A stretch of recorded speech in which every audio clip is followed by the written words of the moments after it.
नमस्कार। आकाशवाणी जयपुर अजमेर से प्रस्तुत हैं प्रादेशिक समाचार।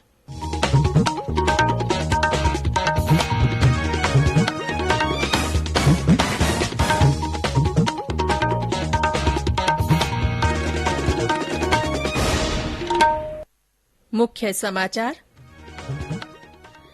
उपराष्ट्रपति चुनाव के लिए अधिसूचना आज होगी जारी। केंद्र ने स्पष्ट किया, कोई भी होटल या रेस्तरां खाने के बिल में सर्विस चार्ज नहीं जोड़ सकता। अग्निपथ योजना के तहत अग्निवीरों की भर्ती के लिए भारतीय वायुसेना में पंजीकरण का आज अंतिम दिन। और प्रदेश में आज से एक बार फिर बारिश का दौर शुरू होने की संभावना। कल दक्षिणी पश्चिमी जिलों में भारी वर्षा के आसार।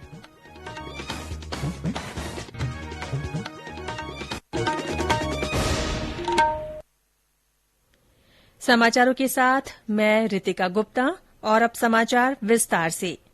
देश के 16वें उपराष्ट्रपति के चुनाव के लिए नामांकन अधिसूचना आज जारी होगी। 19 जुलाई तक पर्चे भरे जा सकेंगे। उपराष्ट्रपति का चुनाव 6 अगस्त को होगा। उपराष्ट्रपति का चुनाव संसद के दोनों सदनों के सदस्यों का निर्वाचक मंडल करता है। चुनाव के निर्वाचक मंडल में राज्यसभा के 233 निर्वाचित सदस्य और 12 मनोनीत सदस्य तथा लोकसभा के 543 निर्वाचित सदस्य शामिल हैं। उपराष्ट्रपति एम वेंकैया नायडू का कार्यकाल 10 अगस्त को समाप्त हो रहा है। केंद्रीय वाणिज्य और उद्योग मंत्री पीयूष गोयल ने कहा है कि भारत पिछले 6 वर्षों में विश्व की सबसे विशाल स्टार्टअप व्यवस्था वाला देश बन गया है। उन्होंने कहा कि प्रधानमंत्री नरेंद्र मोदी के नेतृत्व में सरकार ने स्टार्टअप के लिए नियंत्रक की बजाय उत्प्रेरक के रूप में काम किया है। श्री गोयल ने कल नई दिल्ली में स्टार्टअप व्यवस्था को सहयोग से संबंधित 2021 की राज्यों की रैंकिंग के परिणाम जारी किए। इस अवसर पर श्री गोयल ने कहा कि fund of funds seed fund scheme, 3 वर्ष के लिए आयकर छूट और एंजल टैक्स मुद्दे के समाधान जैसी पहल ने देश में स्टार्टअप व्यवस्था को मदद दी है। उन्होंने जोर देकर कहा कि भारत को विश्व में शीर्ष स्टार्टअप्स व्यवस्था बनना है। राज्यों की रैंकिंग में गुजरात और कर्नाटक श्रेष्ठ प्रदर्शन करने वाले राज्यों के रूप में उभरे हैं। उपभोक्ता मामलों के मंत्रालय ने स्पष्ट किया है कि कोई भी होटल या रेस्तरां खाने के बिल में किसी भी तरह का सर्विस चार्ज यानी सेवा प्रभार नहीं जोड़ सकता। केंद्रीय उपभोक्ता संरक्षण अधिकरण ने अनुचित व्यापार प्रचलन और उपभोक्ता अधिकारों का उल्लंघन रोकने के लिए दिशा निर्देश जारी किए हैं। इसके अनुसार किसी भी अन्य नाम से सेवा प्रभार नहीं वसूला जाएगा। होटल या रेस्तरां उपभोक्ता को सर्विस चार्ज के भुगतान के लिए बाध्य नहीं कर सकते। उन्हें स्पष्ट रूप से बताना होगा कि ये प्रभार स्वैच्छिक, वैकल्पिक और उपभोक्ता की इच्छा पर है। दिशा निर्देशों में कहा गया है कि सेवा प्रभार के आधार पर प्रवेश और सेवा प्रावधानों पर किसी प्रकार का प्रतिबंध नहीं होगा। किसी भी हालत में इसे खाने के बिल में शामिल कर और कुल राशि पर जीएसटी लगाकर वसूला नहीं जाएगा। मंत्रालय ने कहा कि नियमों का उल्लंघन करने वाले होटल या रेस्तरां के खिलाफ राष्ट्रीय उपभोक्ता हेल्पलाइन पर शिकायत दर्ज कराई जा सकती है। इसके लिए 1915 पर या फिर मोबाइल ऐप के माध्यम से सूचित करना होगा।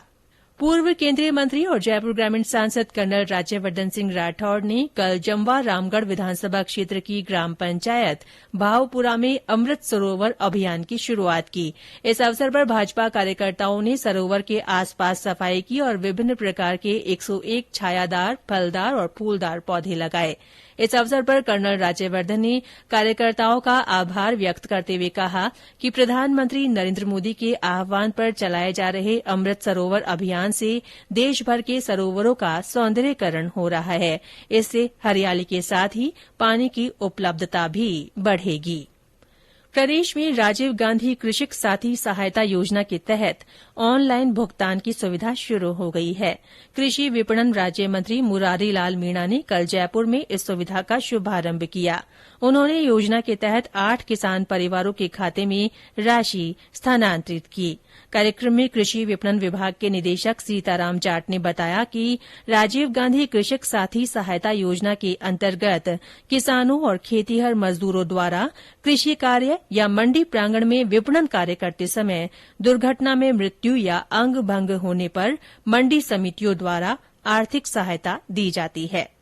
राज्य सरकार ने कल रात एक आदेश जारी कर भारतीय प्रशासनिक सेवा के 4 और अधिकारियों के तबादले किए हैं।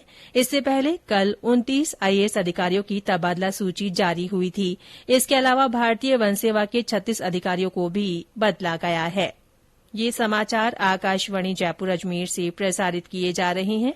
इन समाचारों को आप हमारी वेबसाइट news.on.air.gov.in पर राजस्थानी में भी पढ़ सकते हैं। समाचारों की ऑडियो बुलेटिन भी वेबसाइट पर उपलब्ध हैं। वेबसाइट पर सोशल मीडिया अकाउंट के माध्यम से ताजा जानकारी प्राप्त की जा सकती है। समाचार अभी और हैं, उससे पहले ये संदेश। कॉम्पिटिशन्स की अगर आप कर रहे हैं तैयारी, तो आपके लिए ऑल इंडिया रेडियो लाया है कार्यक्रम अभ्यास।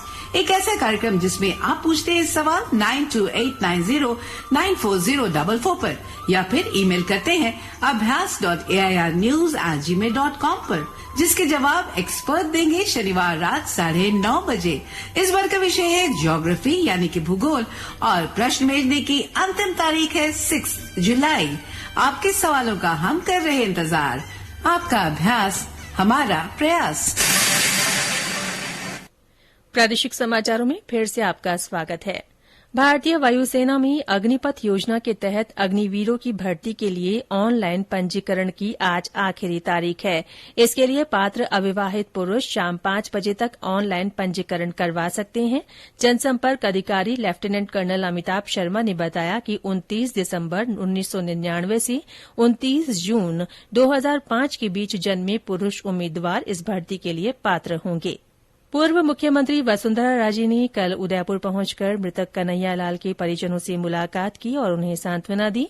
उन्होंने कहा कि पीड़ित परिवार को न्याय दिलाने के लिए हर संभव कोशिश की जाएगी। बाद में पत्रकारों से बातचीत में श्रीमती राजे ने राज्य की कानून व्यवस्था को लेकर सरकार पर आरोप लगाए। उन्होंने कहा कि किसी भी राज्य के नागरिक की जीवन सुरक्षा की जिम्मेदारी सरकार की होती है। यदि वह जिम्मेदारी नहीं निभा पा रही है तो उसे सरकार में रहने का हक नहीं है। भरतपुर के रुदावल थाने में मामला दर्ज करवाने आई एक महिला और उसके साथी के साथ पुलिसकर्मियों द्वारा मारपीट का मामला सामने आया है। इसके चलते थाने में तैनात सहायक उप निरीक्षक और एक हेड कांस्टेबल को निलंबित कर दिया गया है। सिंगल यूज प्लास्टिक पर देशभर में प्रतिबंध लगाए जाने के बाद प्रदेश में भी इसका उपयोग करने वालों के खिलाफ कार्रवाई की जा रही है। इसी कड़ी में बीकानेर नगर निगम क्षेत्र में कल 19,545 किलो प्रतिबंधित पॉलिथीन जब्त की गई। इसकी कीमत 24 लाख रुपए आंकी गई है। पर्यावरण और विलुप्त होती पक्षियों की प्रजातियों के संरक्षण को लेकर साइकिल यात्रा पर निकले सुंदरम का कल श्रीगंगानगर पहुंचने पर स्वागत किया गया। सुंदरम इस संदेश को लेकर कई राज्यों की साइकिल यात्रा कर रहे हैं। उन्होंने बताया कि अब तक की यात्रा के दौरान 18,000 लोगों से मुलाकात कर उन्हें पर्यावरण संरक्षण के प्रति उन्होंने जागरूक किया है। इस दौरान 1,32,000 पौधे भी लगाए हैं। प्रदेश में रविवार को हुई बारिश के बाद कल अधिकांश जिलों में बरसात दर्ज नहीं हुई। दिन भर बादल छाए रहे, लोग उमस से परेशान होते रहे। इस बीच आज से एक बार फिर बारिश का दौर शुरू होने की संभावना है। जयपुर मौसम केंद्र के निदेशक राधेश्याम शर्मा ने बताया कि बारिश का यह दौर 9 जुलाई तक जारी रहेगा। इस दौरान दक्षिणी पश्चिमी राजस्थान के जिलों में भारी बारिश के आसार हैं। पूरा मानसून कोर जोन में मानसून एक्टिविटी जो है वो सक्रिय है। राजस्थान के ज्यादातर एरियाज में रेनफॉल कंटिन्यू रहेगा। वहीं अजमेर और आसपास के जो क्षेत्र हैं, यहाँ पर कहीं कहीं भारी बारिश और 1-2 स्थानों पर अति भारी बारिश भी होने की संभावना है। कुल मिलाकर अगले 5-6 दिनों के दौरान राजस्थान में मानसून एक्टिव रहेगा और साउथ ईस्ट और साउथ राजस्थान के भागों में कहीं कहीं भारी और 1-2 स्थानों पर अति भारी बारिश होने की संभावना है। और अंत में मुख्य समाचार एक बार फिर। उपराष्ट्रपति चुनाव के लिए अधिसूचना आज जारी होगी। केंद्र ने स्पष्ट किया है कि कोई भी होटल या रेस्तरां खाने के बिल में सर्विस चार्ज नहीं जोड़ सकता। अग्निपथ योजना के तहत अग्निवीरों की भर्ती के लिए भारतीय वायुसेना में पंजीकरण का आज अंतिम दिन है। और प्रदेश में आज से एक बार फिर बारिश का दौर शुरू होने की संभावना है। कल दक्षिणी पश्चिमी जिलों में भारी वर्षा के आसार हैं। इसी के साथ प्रादेशिक समाचार बुलेटिन समाप्त हुआ। नमस्कार।